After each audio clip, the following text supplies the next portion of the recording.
Muy buenas noches a todos. El tema de hoy va a ser sobre entrenamiento y fatiga. Vamos a saber diferenciar los aspectos fundamentales y no tan eh, fundamentales esta, de este tema.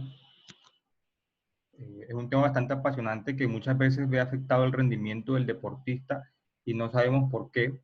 O estamos, digamos, limitados solamente al entrenamiento y estamos teniendo de pronto disminución en los entrenamientos y no sabemos, no tenemos una causa eh, como lógica.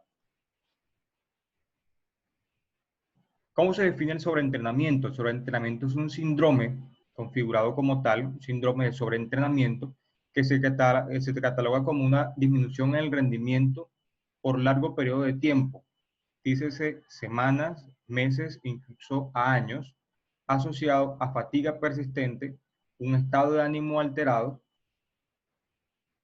discapacidad en la función reproductiva, alteraciones incluso inmunológicas y de las defensas, y alteraciones bioquímicas. Es más común en deportes individuales y durante ciclos competitivos, lo vamos a encontrar primordialmente.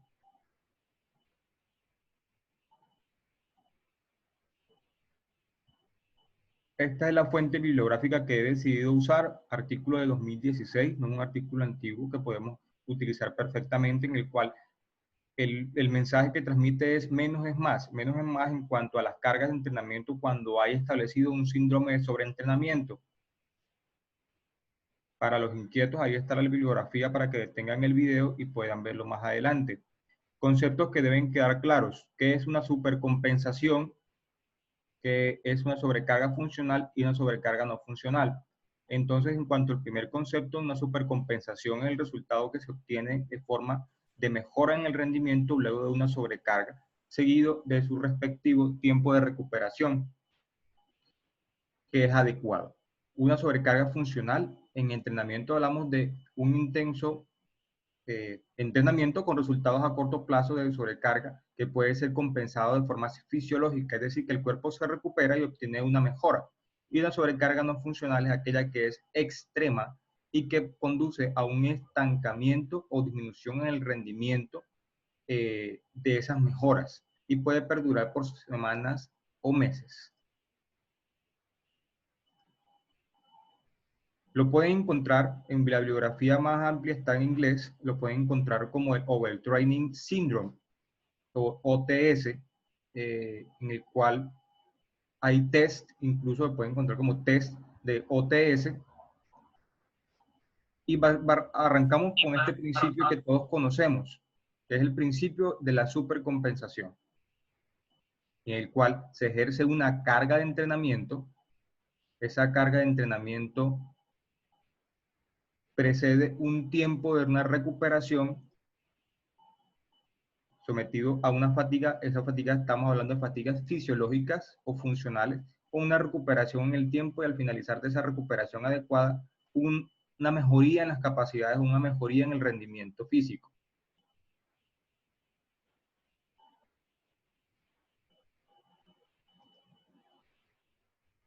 Esta tabla entonces nos marca la delgada línea que hay entre hacer una fatiga o tener una fatiga aguda, ¿sí? Dícese por un entrenamiento como tal. Esa fatiga aguda va a conducir a una sobrecarga, o conducido con una técnica de entrenamiento de sobrecarga funcional, a un resultado, pero cuando esa carga funcional no es absorbida correctamente por el cuerpo, o esa sobrecarga no se hace funcional realmente, al cabo de meses o días podemos ver un rendimiento estancado. Ese rendimiento estancado traduce un síndrome de sobreentrenamiento que va a perdurar semanas o meses. Entonces, es muy delgada es la línea que puede dividir estos dos acontecimientos.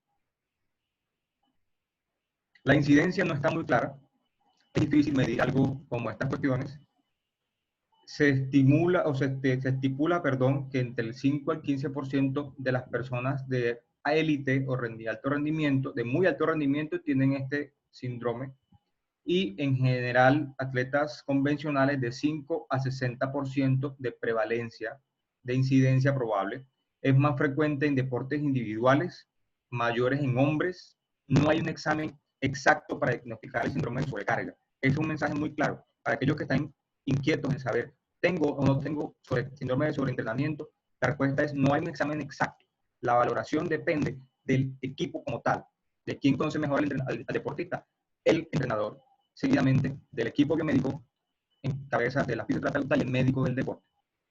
¿Qué traduce?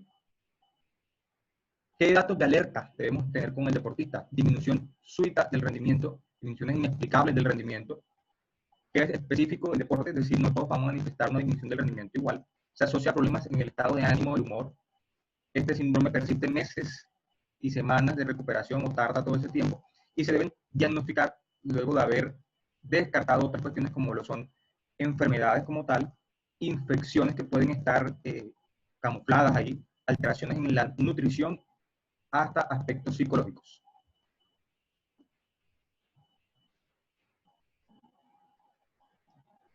¿Qué manifestaciones hay? Las tenemos en varios niveles.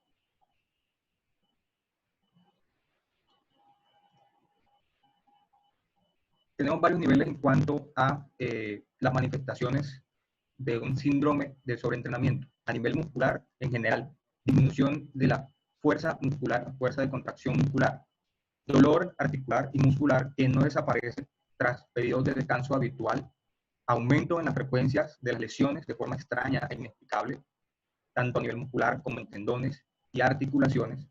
A nivel cardiovascular también podemos encontrar manifestaciones como lo son aumento de la frecuencia cardíaca en reposo o basal y un súbito aumento de la frecuencia cardíaca de la nada cuando hay un esfuerzo que no es desmedido, que no es exagerado. Puede ser incluso en la preparación al entrenamiento. Antes de empezar el entrenamiento podemos percibir cambios en esa frecuencia cardíaca de forma extraña, sin explicación.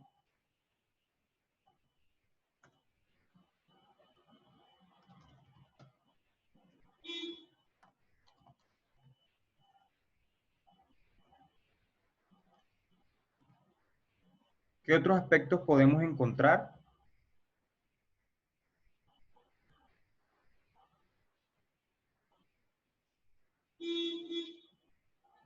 Bueno, también podemos encontrar alteraciones a nivel general del sistema cardiovascular,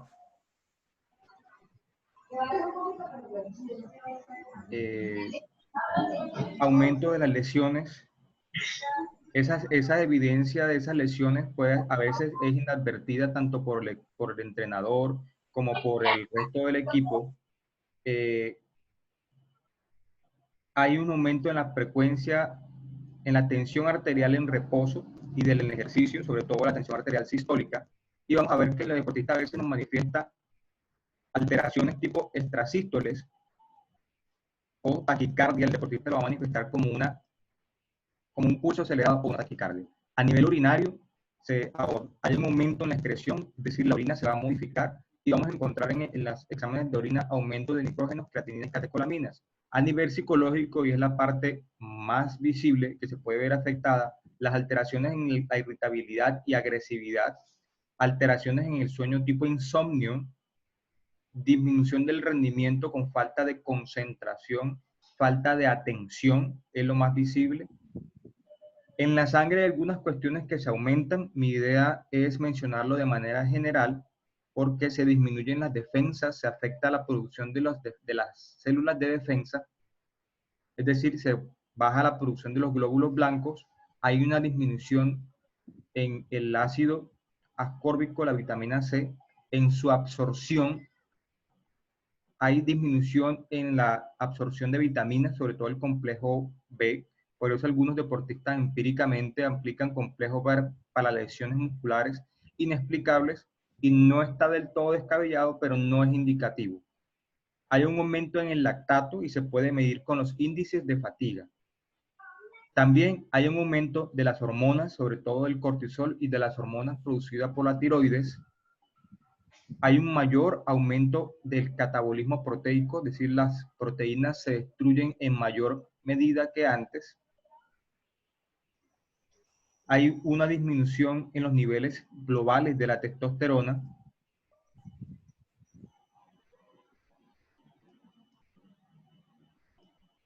hay disminución en las células sanguíneas como lo son los glóbulos blancos y los glóbulos rojos. Entonces puede verse afectado el hematocrito general del deportista.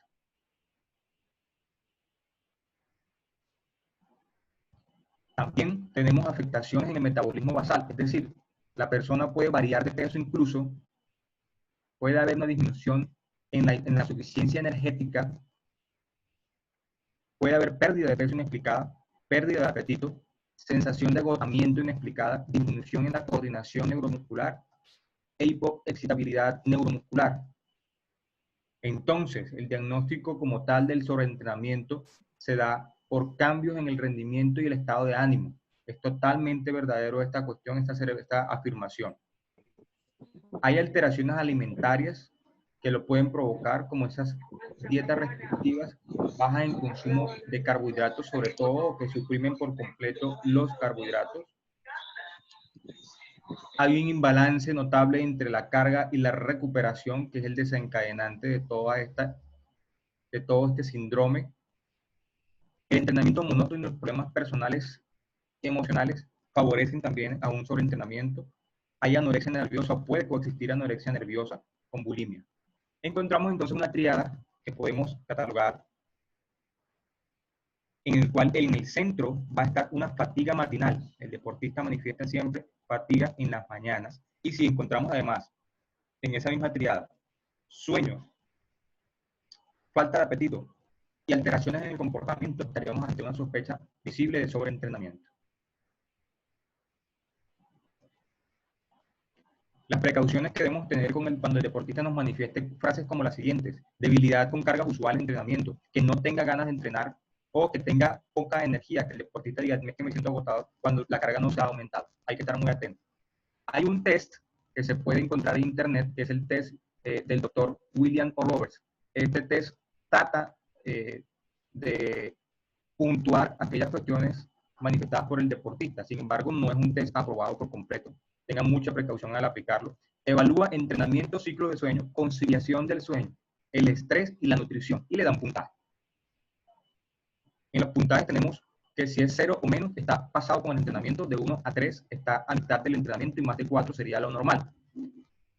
En teoría, el sobreentrenamiento puede hacer o puede desencadenar disregulación o alteración en todas las hormonas, ¿sí? Esa alteración en todas las hormonas es visible y los resultados no se pueden traducir en siempre o el 100% de los casos, porque los métodos en que cada quien mide las hormonas es diferente. Los métodos en los que los equipos de análisis se usan son diferentes. Lo que sí se sabe es que hay hormonas que se afectan. Aquí voy a mostrar las hormonas que principalmente se afectan en el sobreentrenamiento. La más visible es la disminución de la testosterona y el cortisol, que pueden bajar hasta en un 30% de los niveles normales. Estas disminuyen de acuerdo a la intensidad y la duración del entrenamiento, y lo podemos encontrar o lo podemos ver el porcentaje de cambio a medida que se recae en días de entrenamiento en sobrecarga no funcional. Acá vemos la curva de la testosterona en relación a la de la tiroxina, que es una hormona tiroidea que también se ve afectada. En atletas, el sobreentrenamiento se cataloga como tal como un imbalance de entrenamiento y la recuperación. Es decir, podríamos prevenirlo haciendo un adecuado plan de entrenamiento que incluya un tiempo adecuado de recuperación. La característica típica es la facultad de mantener un ejercicio intenso, con cargas sostenidas o un aumento de este mismo entrenamiento. Test de ejercicio o de fatiga versus entrenamiento son esenciales para conocer al deportista y conocer las cargas de entrenamiento usuales. Podemos implementar un test de fatiga o test de ejercicio incremental según la modalidad deportiva que mejor querramos conveniente. Es decir, para un deportista en natación, lo ideal sería un test de fatiga en agua con todos los implementos de natación como si fuese una competencia, e incrementando gradualmente y de forma segura las cargas, midiendo tanto la frecuencia cardíaca como el lactato o la glucosa si está disponible. Ante la imposibilidad de medidores, de mediciones basales, porque nadie o muy pocos entrenadores tienen la fortuna de abordar un deportista desde sus inicios, se necesitan medir o hacer test de fatiga o actividad física intensa gradualmente aumentada para poder tener una línea basal de esas mediciones. Repito, ideal sería tener medición de frecuencia cardíaca y de lactato o glucosa de lo posible. Se necesitan altos estándares frente a los cuales comparar estos test de laboratorio y no hay ninguno específico.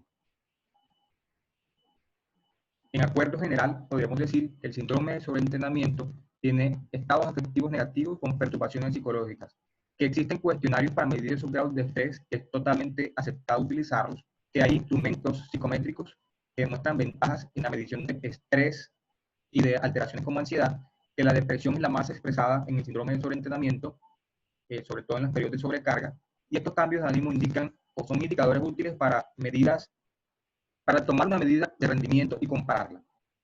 La medición de la frecuencia cardíaca, y acá nos detenemos para hablar sobre un término que es muy poco conocido, que se llama variabilidad de la frecuencia cardíaca. Cuando hacemos medición de la frecuencia cardíaca en deportistas, sobre todo en deportistas de alto rendimiento, tenemos una medida que es la frecuencia cardíaca. Sin embargo, entre latido y latido hay una diferencia de milisegundos que puede ser indicador o el primer indicador de un sobreentrenamiento. Cuando un latido empieza a variar entre uno y otro en milisegundos de forma irregular, de una forma que no conociéramos anteriormente, se llama variabilidad cardíaca. Esta variabilidad cardíaca nos dicta inicios de un sobreentrenamiento o la confirmación en caso que tengamos la sospecha de los casos o de los síntomas como la afectación psicológica y otros. Hacemos una medición de esta frecuencia cardíaca y podemos encontrarnos un sobreentrenamiento o una variabilidad cardíaca que apunte hacia un sobreentrenamiento. Bueno, esta es la bibliografía que apoya el uso de la variabilidad cardíaca para diagnósticos de sobreentrenamiento. Y cuando hay una variabilidad cardíaca aumentada, podremos hablar de una potencia de alta frecuencia que aumenta en posición supina, es decir, hablando ya de cambios de posiciones del deportista durante un sobreentrenamiento. Es el punto de diagnóstico que se traduce en términos médicos como un aumento de la actividad parasimpática. Es así, como vemos en la gráfica, un aumento no solamente de la variabilidad cardíaca, sino también del aumento de la frecuencia cardíaca en reposo, que se ve aumentada en los síndromes de sobreentrenamiento respecto al reposo o a un basal. Acá estamos hablando también que también se eleva al aplicar cargas de entrenamiento. Hay otros términos y otras mediciones en sangre que se pueden utilizar durante el test de fatiga como biomarcadores para detectar sobreentrenamiento. Resalto los más importantes y los más utilizados. La glicemia versus la insulina, o una relación de la glicemia y la insulina, el lactato máximo, que es más conocido y más fácil de utilizar en campo, la CK o la urea, que no es tan fiable. Sabemos que cuando hay destrucción de fibras musculares por fatiga que esté normal, es decir, una fatiga con cargas funcionales, se eleva, pero en sobreentrenamiento se eleva aún más. Y la glutamina, que no es muy recomendado su uso o no es muy estandarizado.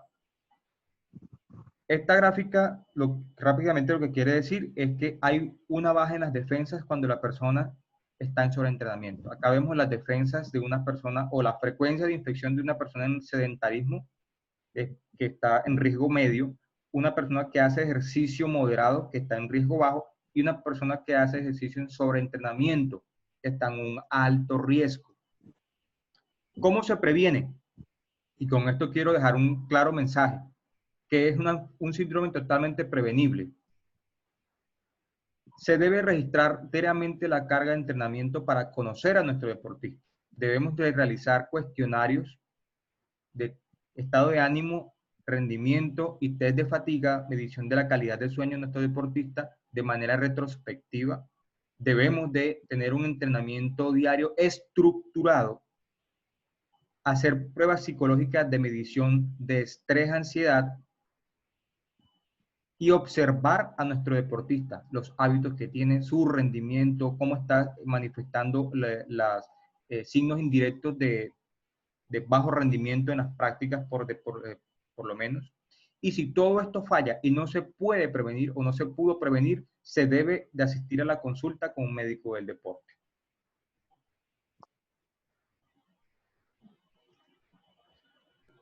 ese es el mensaje que quería transmitirles a todos. Espero que me dejen en el enlace de YouTube los comentarios con las dudas y por ahí serán respondidas. También los invito a suscribirse al canal de YouTube. Ya habiendo solventado los impases anteriores, tendremos más transmisiones con temas que ustedes nos indiquen para poder resolverlos.